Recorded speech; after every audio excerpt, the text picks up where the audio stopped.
In this video, we're going to cover how to return a value from a method. And what this means is it's basically a way to share information between methods. So if we look back at the basic outline or basic structure of the actual function itself, the thing we're going to be looking at is that return type. So far, all we've done is void because we haven't really had to return anything. Okay, but say for example, in our code, we actually created an integer called results, and we stored a value in it 7 times 8, which of course is 56. So what is going to change here is a couple different things. The main thing is we're going to add something called return, which is a keyword, and then we're going to return results. We also have to take out void and change it for the correct data type of the item that we're returning, which in this case is int. So if you look, it's visibility and then int. So it would basically be public static int instead of public static void. And we also have the return results. We do have to do one more thing though, and it has to deal with the function call. So far we've just done the function name. However, if we're returning a value to our code, we have to actually catch it. And we have to store that value inside of a variable. So that function name is actually going to have something in front of it, and it's going to have a declaration of a variable. So we have int, and then we have a variable name for it, for example, caught num, and then set that equal to the function call. So let's see how this actually works in code. I'm going to create a new solution for this one because our other one was getting a little bit complex that we used in the last couple of videos. So I'm going to call this one return functions. First things first, I'm going to delete the console.log. And remember, this is our main method. So we're going to go outside of that, but still inside of our class, main class. And we're going to create another function right here that's going to kind of calculate the area of a rectangle again. And you'll notice that we use kind of the area of a rectangle, the perimeter of a rectangle, a lot in our videos because we don't want to focus mainly on the math. I want you to learn the structure of what we're actually doing. So I kind of want you to already be familiar with the math. So that's why we're not using something more complex. Okay. Now, we are going to create a public method, static, because our main method is static. Then we have to figure out what kind of return type we're actually going to use. So before we had void, but this time we're actually going to be returning an area. So let's go ahead and return an integer. So int. And let's say calc area is going to be the name of the function. Open and closing parentheses. Open, closing curly brackets and split those apart. So now we're inside of our function called calc area. So inside of function calc area. Okay. So inside of here, I'm going to go ahead and create two variables.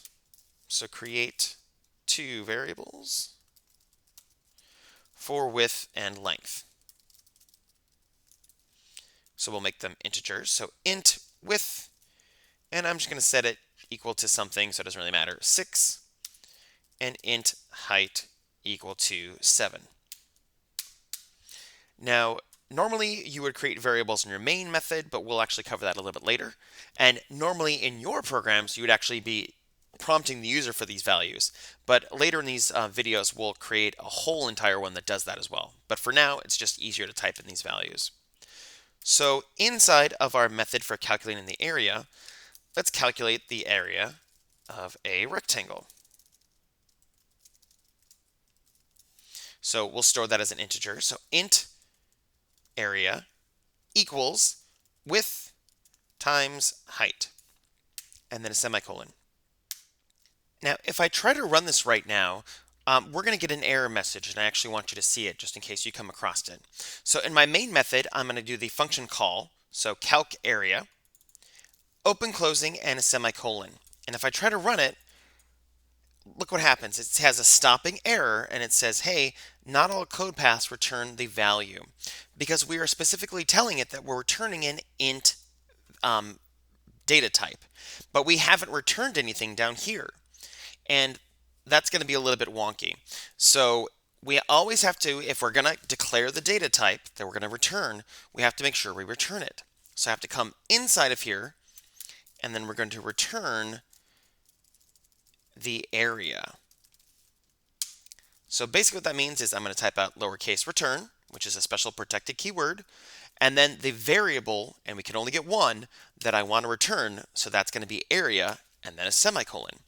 And now when I run it, it'll actually run, but notice it doesn't print anything out yet, which is okay because we actually don't have a console.log yet. So if we come back up here into our main method, a common misconception is, well, if I return the variable area, then I should be able to use the variable area up in my main method. Let's give that a try real quick. So console.writeLine, open close and a semicolon, and inside of here, area. Now notice it's never a good sign when it doesn't pop up here, but when I run it, it says the name area does not exist in the current context because area only exists down here. And if you think back to our variable scope video, whatever happens inside of happens inside of a method stays inside of a method. So since that variable was created inside of calc area, it is scoped to calc area. However, when we return it, all that means is that we have to catch it up here in our main method. So basically when we return it, it means the calc area function call takes on the value of the area. So we actually have to be able to catch it. So this again is the function call, but we have to create a variable to catch, I'm going to put that in quotes, the returned value. So all that means is we have to come in front of our function call and start it with an integer definition or declaration. So we say int and a space, let's call it results equals calc area. So what we're doing is we are launching the method calc area. It's going to come down here. It's going to take the width, the height, multiply them together, and then return that value, an integer value, back to this spot right here, and it's going to store that value inside of the results variable. So instead of console.writeLine the area variable, we're going to console.writeLine the results variable. And now when we run it, you'll see 42. So 42 is 6 times 7. So that variable is coming back up there. So that is how we return a value.